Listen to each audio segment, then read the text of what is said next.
खनानिलाय औवा बिजौआ गै नारें सुबादि गन्थं बिजौ बारि खनानिलाय औवा मेवाइ आदा नोंनि आदैयालाय औवा मेवाइ बैसागु बोथोरनि उरां फारां गोसोआ थांहां फैहां बैसागु बोथोरनि उसाव बादाव रंजानाय बोथोराव बैसागु बोथोरनि उरां फारां गोसोआ थांहां फैहां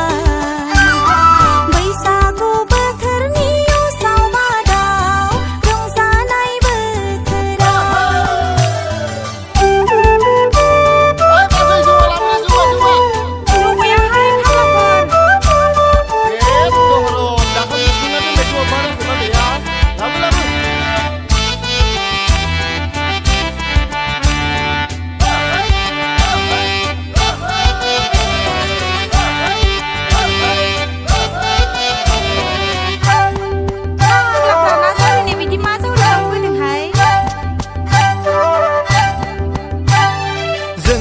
लागोनिलाय जिरख'नाय सिखोला बैसागु बोथोरनि बाहां बिरहां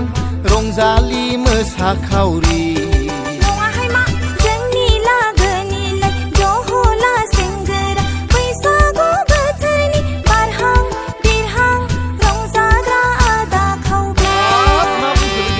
जोंनि लागोनिलाय जिरख'नाय सिखोला बैसागु बोथोरनि बाहां बिरहां रंजालि मोसाखावरि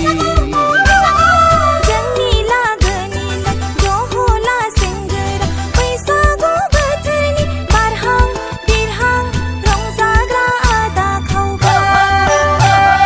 बारि खनानिलाय औवा बिजौआ गै नारें सुबादि गन्थं बिजौ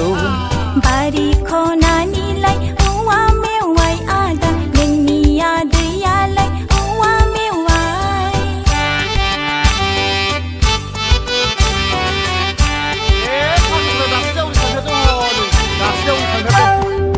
दहाय लोगोफोरजों हाबो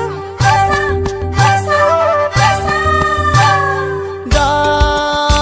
रंजायाब्ला माबोला रंजाबावनो गोसोनि बाथ्राखौ माबोला फोरमायबावनो नङाबा माथो हा बोथोरा बारग'ब्ला गोसोआव दावदाब थागोन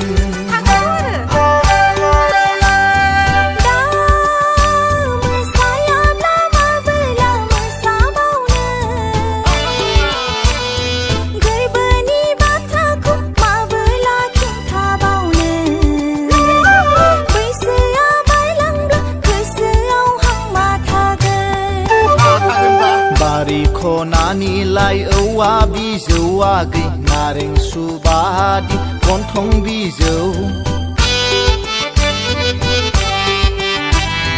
बारि खनानिलाय औवा मेवाइ आदा नोंनि आदैयालाय औवा मेवाइ बैसागु बोथोरनि उरां फारां गोसोआ थांहां फैहां बैसागु बोथोरनि उसाव बादाव रंजानाय बोथोराव बैसागु बोथोरनि उरां फारां गोसोआ थांहां